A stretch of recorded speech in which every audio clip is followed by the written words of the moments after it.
आता बातमी आहे नांदेडच्या माहूरमधून।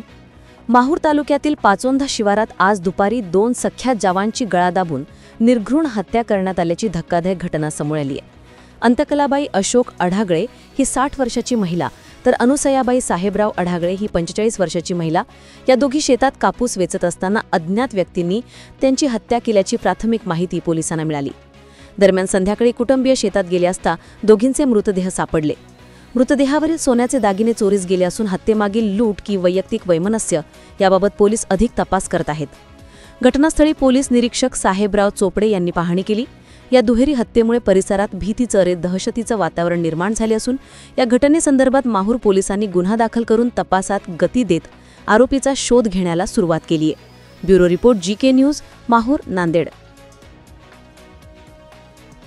तुम्ही पाहत आहात महाराष्ट्राच्या कुशीतलं जीके न्यूज मराठी, सात जनतेची, भूमी महाराष्ट्राची।